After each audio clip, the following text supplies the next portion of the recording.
Coucou tout le monde, j'espère que vous allez bien. Donc je vous retrouve en vidéo pour un nouveau point lecture avec cette fois 3 titres à vous présenter. Une lecture mitigée pour une certaine chose, un abandon et une excellente lecture. Donc on commence par la lecture mitigée que j'ai faite en lecture commune avec Marilyn du blog Summary's Books. Donc on s'est lu Rouge sang et Noir corbeau le tome 1, L'apprentie faucheuse de J.Robin aux éditions Le Héron d'Argent. Ici on est dans un univers, enfin on est dans le passé. Je ne sais plus en quelle année. On est à l'époque de l'esclavagisme aux États-Unis, hein, tout simplement 1853. Voilà. Et on y découvre Amelia, qui est une servante et qui sert la famille Hathaway notamment. Elle va faire une rencontre et malheureusement, elle va décéder. Au lieu de partir soit au paradis ou en enfer comme elle le pensait, elle va se retrouver recrutée pour être une apprentie faucheuse, donc la faucheuse rouge. Et elle va découvrir tout ce monde, toute cette mythologie qui a été mise en place par l'autrice. Et on va la suivre donc dans sa quête en tant que faucheuse, savoir comment elle va gérer les choses, comment elle va évoluer, comment ça se passe d'être faucheuse concrètement. Et si j'ai adoré la mythologie mise en place par l'autrice, j'ai eu un gros problème avec Amelia, que je trouve... au début elle est toute douce, toute timide, assez réservée, maladroite, etc. Et dès qu'elle devient faucheuse, elle va, je sais pas, son caractère va changer. Elle va être animée de vengeance et par moments je l'ai trouvée très égoïste, très cruelle. Elle ne pense qu'à sa gueule, elle ne pense absolument pas aux autres. Et au bout d'un moment ça a fini par devenir lassant, par devenir gonflant. Et je me demandais quand est-ce qu'elle allait enfin ouvrir les yeux, quand est-ce que quelqu'un allait se décider à la remettre en place. Parce que c'est juste plus possible de la supporter avec ce caractère-là en fait, tout simplement. Voilà, par contre, je le redis, la mythologie mise en place est très agréable, très intéressante. Elle est plutôt bien développée. Alors, il nous reste encore des questions sans réponse, ce qui est normal puisqu'il y aura un deuxième et dernier tome qui s'appelle La Santa Muerte, si je ne dis pas de bêtises, et qui sort prochainement, même si j'ai pas vu de date définie encore. Donc toute cette partie là m'a beaucoup plu. On a aussi une autre partie avec les chevaliers, enfin on a une partie avec les cavaliers de l'Apocalypse, etc. Donc j'ai trouvé que c'était plutôt bien amené, plutôt bien travaillé, plutôt intéressant. Marilyn a trouvé qu'il y avait des problèmes de rythme dans ce récit. Après le rythme, moi, ne m'a pas posé de problème, même si je comprends ce qu'elle voulait dire. Moi ça ne m'a pas dérangé outre mesure. Le rythme m'allait bien, ça se lisait vite, ça se lisait bien, c'était pas le souci. Le souci c'était vraiment le caractère exécrable d'Amelia. Après, vers la fin de ce premier tome, il se passe quelque chose qui va la toucher, qui va peut-être lui faire ce fameux déclic que j'attendais. Le fait qu'elle se remette en question, qu'elle s'interroge. Et du coup, je suis quand même curieuse de voir ce que ça va donner dans le tome 2, comment cette histoire va se finir. Du coup, je termine la saga pour la simple et bonne raison qu'il ne reste plus qu'un seul tome. Parce que si on avait eu encore plusieurs, je suis pas sûre que j'aurais tenu le choc face au comportement d'Amelia. Qui, je vous le dis, hein, pour que j'en arrive à avoir autant de mal avec le personnage principal, il faut déjà y aller. Mais j'ai eu un blocage avec Amelia et sa façon d'être, sa façon de parler aux gens, etc. Et j'ai pas trouvé ça correct. Maintenant, j'ai bon espoir qu'avec ce qui s'est passé à la fin du tome 1, ça lui remette enfin les idées en place et qu'elle change un peu de comportement. Je ne lui demande pas de changer radicalement, mais de prendre conscience un peu de ce qu'elle peut dire et de ce qu'elle peut faire. Et que ça lui donne matière à réfléchir en tout cas. Ensuite, j'ai lu Stranger Things Runaway Max, un roman officiel donc publié chez Hachette Roman de Brenda Jovanov, qui nous parle donc du personnage de Maxine qu'on rencontre. Alors je ne sais plus si c'est dans la saison 2 ou la saison 3 de Stranger Things. Alors je suis un peu perdue, mais tout simplement parce que je me suis bouffé les 3 saisons avec la chérie en 8 jours. Donc je ne sais plus exactement à quel moment elle arrive, mais voilà, on la découvre dans la série, ils le disent en plus derrière. L'un des personnages emblématiques de la saison 2. Donc c'est dans la saison 2 qu'elle débarque. Et j'avais très envie d'en savoir plus sur son histoire personnelle, sur ce qu'on ne nous raconte pas spécialement dans la série, parce qu'on se doute bien que tout n'est pas rose. Malheureusement, comme vous pouvez le voir, j'ai abandonné au bout de 106 pages, sachant que c'est écrit très gros. D'ailleurs, je vais retirer mon marque-page. Donc en effet, on suit Maxine à partir du moment où elle a emménagé à... je ne sais plus le nom de la ville. Hawkins. À partir du moment où elle emménage à Hawkins et on a des flashbacks de ce qui s'est passé dans le passé. C'était très intelligent comme phrase, mais c'est pas grave. Malheureusement, moi j'ai eu un problème parce que j'ai l'impression qu'on nous balance des petits passages comme ça à droite à gauche, des petits moments de vie, sans réelle construction, sans réel fil rouge. On comprend pas forcément toujours pourquoi telle chose va déclencher tel passage dans le passé. Enfin, j'ai trouvé que c'était fait de manière très maladroite. Pour moi, il n'y a pas vraiment de construction du récit. Alors, on la suit plus ou moins donc à Hawkins par moment on est plus dans le passé. Mais il n'y a pas de lien entre tous ces passages. Et du coup, ça m'a perturbée et je n'arrivais absolument pas à rentrer dedans. Du coup, ça m'insupportait plus qu'autre chose et je n'arrivais pas à avoir envie d'y retourner en tout cas. En plus, les personnages de Neil et de Billy, alors que déjà que Billy me tape sur les nerfs dans la série télé, Neil et Billy sont encore pires dans ce roman, quoi. C'est une catastrophe. Donc, une narration un peu bancale pour moi, qui n'a pas vraiment de lien, donc qui m'a perturbée, et des personnages qui m'ont agacé au plus haut point, comment vous dire que j'ai vite abandonné et que je n'ai pas poursuivi. Alors je sais qu'il y a d'autres romans de Stranger Things qui sont sortis notamment chez Lumen. On a Suspicious Mind et... Pas une question. Celui sur le shérif. Et je pense que je tenterai quand même les Lumen parce que voilà, déjà c'est pas la même autrice, ils sont beaucoup plus gros, même eux écrivent plus petit que ça. Et je me dis qu'il y aura peut-être plus d'éléments puisque Suspicious Mind se passe avant qu'on rencontre les personnages dans la série qui se déroule à Hawkins.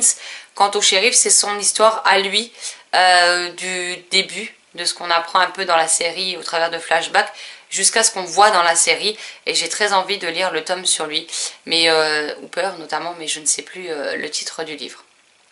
Mais voilà, je ne désespère pas et je lirai les autres romans, mais celui-ci ne l'a malheureusement pas fait avec moi. Et le dernier titre que je vais vous présenter dans cette vidéo, il s'agit de Comme un charme, dont je vous glisse la couverture là puisque je l'ai lu en numérique, de Rachel Fusco et Lisa Angelini en auto-édition. Donc ce livre à la base devait être séparé en plusieurs tomes. Finalement les deux autrices ont décidé de le réunir en un seul. Et comment vous dire que j'en suis bien contente, parce que quand je vois les parties du livre, je me suis dit que ça devait être à peu près le découpage prévu en tomes. Et clairement je les aurais maudites pendant des décennies si elles avaient vraiment découpé l'histoire comme ça. Donc dans ce titre on va suivre Jodie d'un côté.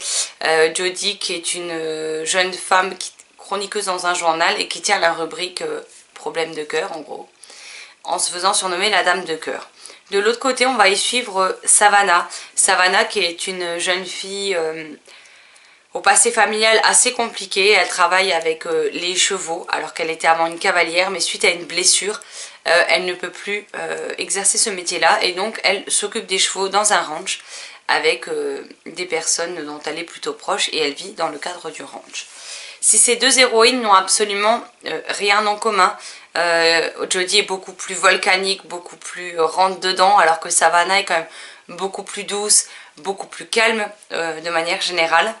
Elles vont, par un événement que je vous laisserai découvrir par vous-même, elles vont se rencontrer et elles vont devoir apprendre à se connaître, et parce qu'elles auront, on va dire, quelque chose à faire en commun.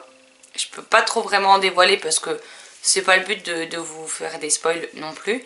Mais voilà, ces deux jeunes femmes que tout oppose vont devoir se rencontrer et elles vont devoir faire équipe pour mener à bien une certaine quête. Je dois dire que j'ai absolument adoré ce livre du début à la dernière page.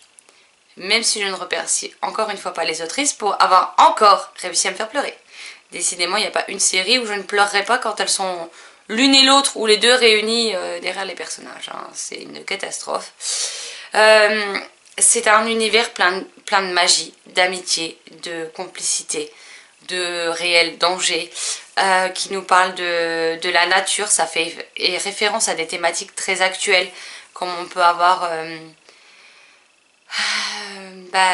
comment dire, la thématique de l'écologie qui va être abordée mais sans être moralisateur. On a une autre thématique qui va être abordée,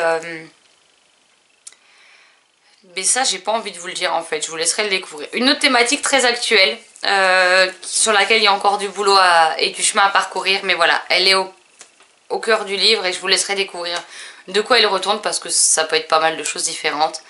On a aussi le fait des dons de médium, le fait de la magie à l'état pur, j'ai envie de vous dire, la magie des éléments, C'est une catastrophe, je sais même pas comment vous parler de ce livre, alors que j'ai juste mais tellement aimé.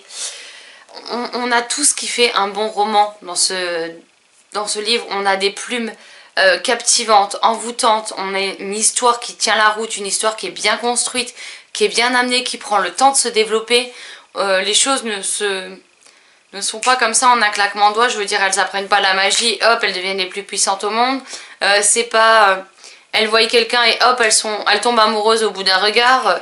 Enfin, c'est vraiment, on a vraiment pris le temps de construire les personnages, de prendre notre temps, de construire l'univers, de nous amener à des moments précis, à des révélations précises. C'est vraiment fait d'une manière intelligente, d'une manière réfléchie, et j'ai aimé aussi bien les personnages que la construction, que l'univers créé, même si certains personnages, par contre, je peux vous garantir que j'avais envie de les frapper. Il y a notamment un personnage, en même temps j'aurais dû m'en douter, dans toute leur série, il y a l'enfoiré de première. Et ben ça loupe pas, dans celui-là il y en a un aussi. Sauf que cette fois je l'avais cramé dès le début, donc je savais duquel je vais me méfier en particulier. Et comment vous dire que voilà, il fait des choses que j'aurais bien fait bouffer sa langue pour éviter qu'il ne recommence, mais bon, ce n'est qu'un personnage de fiction, hein. J'ai également aimé toutes les références à la pop culture qui sont dedans. Il faut savoir que visiblement on a les mêmes. Pourtant, je suis plus vieille que les autrices. Ouais, grâce à nos conversations, à des interviews qui sont faites actuellement, je me rends compte que ouais, j'ai quand même un certain nombre d'années de plus, hein. Mais voilà, on a le même humour, donc que ce soit Lisa ou Rachel, toutes les notes d'humour qu'elles ont pu glisser dedans m'ont fait exploser de rire. Comment vous dire que j'ai lu sur mes pauses repas le midi au boulot. Alors heureusement que j'étais dans ma voiture et pas dans la concession, parce que je pense qu'on m'aurait pris pour une tarée.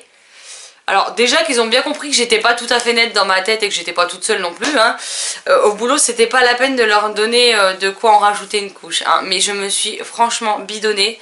Il y a des moments où j'ai été touchée, il y a des moments où j'en ai même pleuré.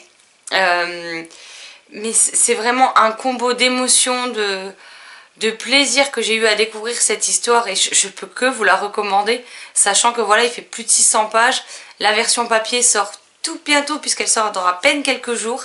La version numérique sort également tout bientôt. Et enfin, moi, si vous connaissez pas ces autrices, je sais plus quoi dire, quoi faire pour vous donner envie de les découvrir. Elles ont vraiment un talent dingue et ce serait dommage que de passer à côté.